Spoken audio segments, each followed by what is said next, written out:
Kita semua kan pernah sekolah ya, tapi pernah kepikiran nggak sih kalau di balik seragam, bel sekolah, dan rapot yang kita terima, mungkin ada sebuah cetak biru yang udah tua banget yang ternyata masih membentuk cara kita belajar dan bahkan cara kita kerja sampai hari ini. Yuk, kita bedah salah satu gagasan paling menarik soal asal-usul pendidikan modern.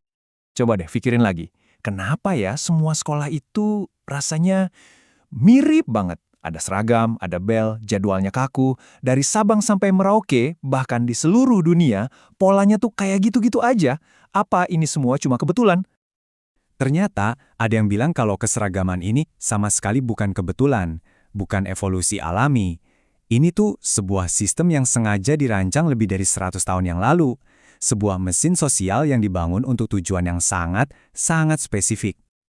Oke, pertama-tama coba kita lihat sistem ini bukan sebagai lembaga pendidikan biasa, tapi sebagai sebuah mesin. Ya, mesin yang dirancang khusus untuk satu hal, membentuk manusia dengan pola tertentu. Konsep ini dikenal sebagai model pendidikan pabrik. Nah, yang paling krusial di sini adalah siapa arsiteknya? Bukan para guru atau filsuf, tapi justru para raksasa industri di zaman itu.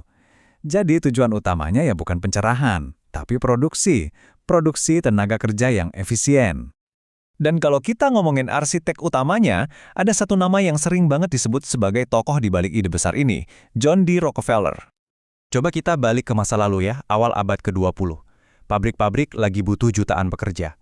Tapi sistem pendidikan yang ada waktu itu malah menghasilkan orang-orang yang kritis dan mandiri. Nah, ini kan jadi masalah buat industri.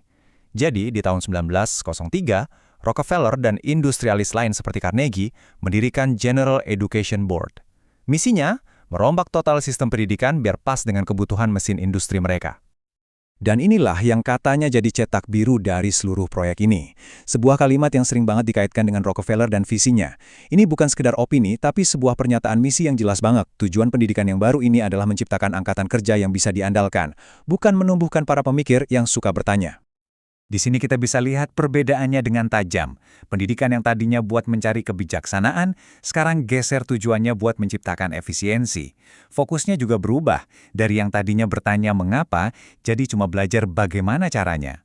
Peran guru pun ikut berubah, dari seorang mentor yang memandu, jadi lebih mirip mandor pabrik yang mengawasi kepatuhan. Oke, strukturnya udah ada. Lalu, gimana cara mesin ini bekerja? Jawabannya ada di dalam kurikulumnya, sebuah kurikulum yang dirancang khusus untuk membentuk pola pikir yang dibutuhkan industri. Jadi, mata pelajaran yang mendorong pertanyaan-pertanyaan mendalam, kayak filsafat atau sejarah kritis, itu mulai disingkirkan. Gantinya apa? Pelajaran praktis yang berguna buat pabrik dan kantor. Tujuannya jelas banget, menciptakan generasi yang ahli dalam mengikuti instruksi, bukan mempertanyakan instruksi itu sendiri. Model ini ternyata efektif banget, saking efektifnya sampai diekspor ke seluruh dunia, termasuk, ya, ke Hindia Belanda waktu itu. Kolonialisme jadi kendaraan yang sempurna buat menyebarkan sistem pendidikan pabrik ini, karena tujuannya sejalan, menciptakan tenaga kerja lokal yang patuh dan terampil untuk menjalankan mesin ekonomi kolonial. Dan disinilah letak masalahnya buat negara-negara pasca kolonial seperti Indonesia.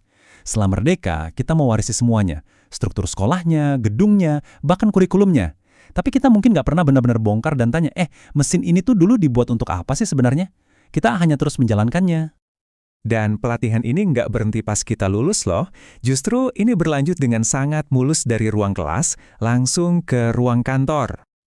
Tabel ini nunjukin semuanya dengan gamblang. Sekolah itu ibarat tempat latihan seumur hidup untuk jadi karyawan. Guru jadi bos, rapor jadi penilaian kinerja, dan kepatuhan pada aturan sekolah, ya, berevolusi jadi kepatuhan pada kebijakan perusahaan. Ini sistem yang sama, cuma taruhannya aja yang lebih tinggi. Dan inilah salah satu hasil akhirnya yang paling signifikan. Sistem ini, dari desain awalnya, memang dirancang untuk menghasilkan para pencari kerja, bukan pencipta kerja. Sistem ini melatih kita untuk mencari aman di dalam struktur yang sudah ada, bukan untuk berani ambil risiko dan membangun sesuatu yang baru di luar sistem. Sekarang, kita sampai pada bagian yang mungkin paling relevan buat kita hari ini. Bagaimana desain yang usianya sudah seabad ini, sekarang telah berevolusi menjadi sistem otomatis di era digital. Sistem ini sudah begitu mendarah daging di budaya kita, sampai-sampai nggak butuh Rockefeller lagi untuk mengendalikannya. Mesin ini terus berjalan karena kita semua, secara kolektif, percaya kalau beginilah cara yang benar untuk belajar, bekerja, dan sukses. Dan inilah bentuk barunya sekarang. Ruang kelas kita adalah lini masa media sosial. Gurunya, algoritma, yang terus-menerus menyuapi kita konten untuk membentuk opini kita. Rapor kita adalah jumlah likes dan followers. Dan tujuannya pun tetap sama, kepatuhan. Kepatuhan pada tren dan norma yang sedang berlaku, biar kita tetap relevan di dalam sistem. Kenapa sistem ini begitu sulit kita sadari? Karena kita nggak menyebutnya sistem kendali. Kita membungkusnya dengan kata-kata yang terdengar positif seperti budaya perusahaan, profesionalisme, atau kemajuan. Rantainya jadi nggak kelihatan karena kita sendiri yang kasih nama yang nyaman untuk rantai itu. Sebagai penutup, mari kita renungkan pertanyaan ini. Kalau kurikulum di sekolah dulu dirancang oleh para industrialis dengan agenda yang jelas, kurikulum yang membentuk pikiran kita hari ini, yang datang dari algoritma, media, dan tekanan sosial, siapa penulisnya? Dan apa agenda mereka?